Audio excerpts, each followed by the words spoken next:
It is time for the showdown, the battle between Scott Parker and Chris Carr for the Camel Pro Championship. The final handshake. The champ on the left, the challenger on the right. Parker chased the title for 10 long years. This is Carr's 7th try. There are similarities between these two. I think our career is parallel in some sense. You know, Scotty came along during a time where Honda was pretty dominant in dirt track racing, and Harley Davidsons were underpowered, and he had to ride the wheels off it to keep up. I find myself in that position trying to keep up with him, especially on the mile tracks, in the sense that he learned so much on underpowered equipment that he's now able to apply that on fast equipment. And you know, I'm in a catch-up mode right now as far as mile tracks are concerned, and I have a feeling when one day I get over the hump, just like he did, that there's going to be a few years where Chris Carr's a champion as well. Carr hopes the torch will be passed here tonight at Sacramento, fulfilling his lifelong dream. Scott Parker will try tonight to become the second man in history to hold #1 4 years in a row. Let's check the starting lineup for the Valvoline Sacramento Mile. Parker, the pole sitter. Boovie alongside. Pegram, Carr, Graham, and Moorhead round out the front row. Row 2 has Ronnie Jones, Rodney Ferris, Bill Herndon back from that big crash. Durrell, Atherton, and Hale rounding out the second row. Danny Ingram, Will Davis, Jay Springsteen, Chance Darling, and Dave Camlin make up row 3. With that, the preliminaries are complete. It's 25 miles to the championship, and we're underway. Parker from the outside grabs the immediate lead. Boovie dives into second spot. Carr goes to third. Moorhead fourth as they head out onto the backstretch on lap #1. And the strategy for Scott Parker seems clear. Bill Werner, go to the front. Get to the front, stay out of traffic. His worst nightmare is being in traffic. He wants to race by himself or with Chris Carr. He doesn't want to race with anybody else. Keep in mind that Chris Carr, in contrast, must have somebody else in the picture if he is going to be champion. Parker is the leader, Boovie is second, and Carr is third. If Carr wins the race and Parker is second, Parker will be the champion.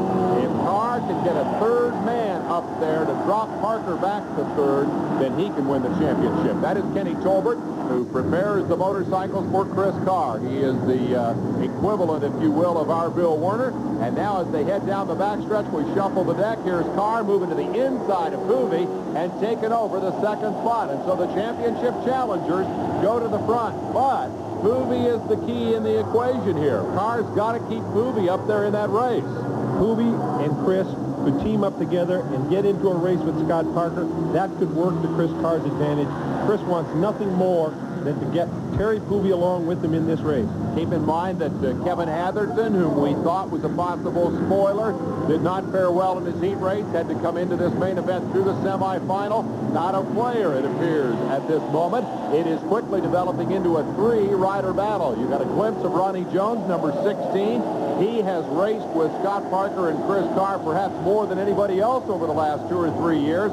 Tonight, he has not yet demonstrated the ability to keep up with those leaders. So, a 3-man draft up the front straightaway. Carr comes out of line to take over the second spot. We'll be back to see who will be champion at Sacramento.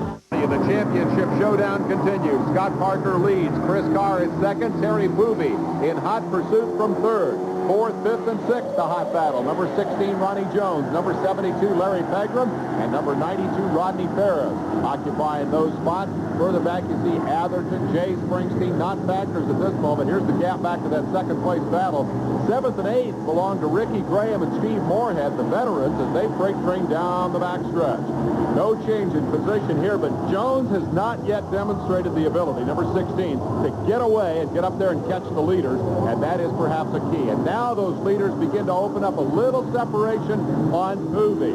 You mentioned Parker's worst nightmare earlier. This has to be Chris Carr's worst nightmare, that Boovie will not be able to keep up, and that this will become a 2-man race. You saw Boovie hit that little hole there in turn 1. He needs to be running perfect laps to keep this from becoming a 2-man battle. Exactly. They have opposite strategies here. Scotty normally lays back early in a race, and he welcomes the traffic. He uses the traffic. He has the opposite approach in this race. He does not want traffic. He wants to get away from everybody. They are both clearly getting away from Boovie as they drop and see the gap grow back to number 18. Meanwhile, Rodney Ferris, number 92, has moved around Pegram and into fourth. Maybe he'll be the one to try to run down the leaders, but I think their pace means that they're just going to go away here. They're getting away from the third and fourth place riders. Once you open up this kind of gap, the only thing that would get them back in contact would be tire wear. And that's still a possibility.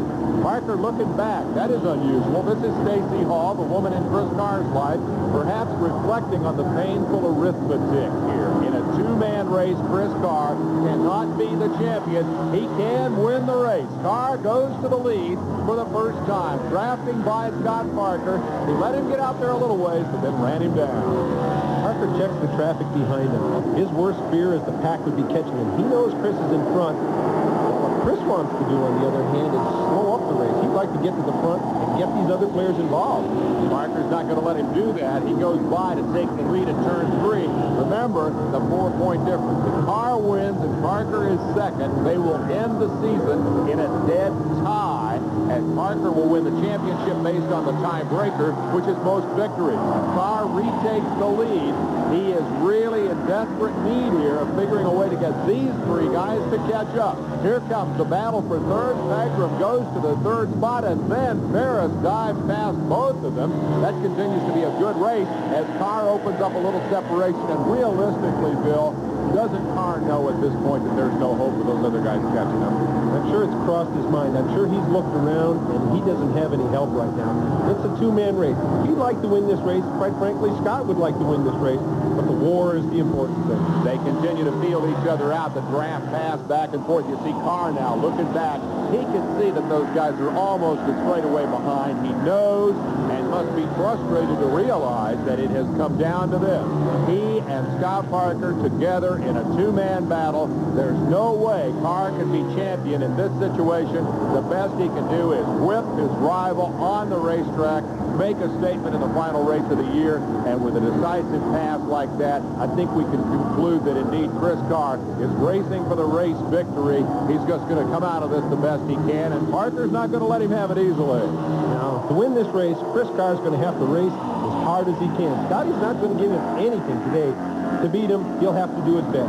The mile tracks have long been the nemesis of Chris Carr. Parker is so dominant on these big ovals. Carr knows that this is where he has to close the gap on Parker in order to be a long-term champion. He's got to be able to ride these tracks as effectively as Scott Parker.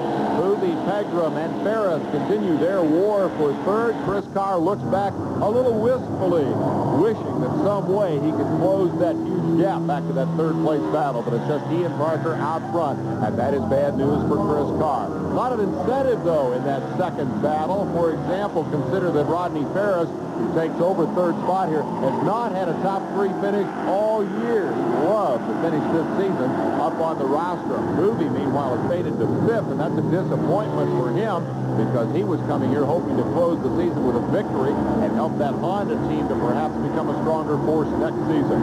The 19-year-old wonder boy, Larry Pegram, takes over the spot. The championship battle will continue when we come back. California for the final laps of the Camel Pro Motorcycle Championship Showdown. The Harley-Davidson factory teammates, Chris Carr, number 20, and Scott Parker, number 1, battling as they have all season, handlebar to handlebar. Far behind them, a great race for third, led now by Larry Pegram, draft pass by number 92, Rodney Ferris. Terry Poovey is 6th. Catching them is number 32, Mike Hale. As we watch the battle up front, let's talk about money, Bill Warner. When USA Today covered this series as its sports cover story, they asked you about your common interest with Scotty Parker. You mentioned that one of them is mutual funds. How much can Parker go out of here with tonight? If he clinches the championship tonight, he can leave here with an extra $175,000. Carr can't win the championship. He can win the race. How's he going to do that? Well, I think his best shot is to follow him down the back chute and take a shot at him up the front chute, because I think coming off of turn 4, they're equally matched. and they've been testing each other all race long. Here's that battle for third. Mike Hale has now moved to the head of what has become a four-way battle. They are coming down to the white flag. We'll see if Carr will make the pass. No, he stays right in Parker's draft. You call it Bill Werner. He wants to follow Parker. He has spelled him out. He knows he can draft him on the front straightaway. He's going to try to set him up for the last lap slingshot pass. Wanda Parker knows that there's a $100,000 check in the mail. Poovy slams into number 72, Pegram. And I'll tell you, you do some things on the last lap you wouldn't do elsewhere in the race. Poovy just jammed it in underneath there, racing for position. Here they come, final two corners of the 1991 Camel Pro season. Off turn 4, Parker has the lead. Carr back a little bit now into the draft. Here comes the slingshot down to the wire. Carr has done it. He's won the final race of the year. Scott Parker is the champion. Here's the race to the wire for third. Give it to number 92, Rodney Ferris, by a wheel over Mike Hale. The celebration begins. Parker has won the championship.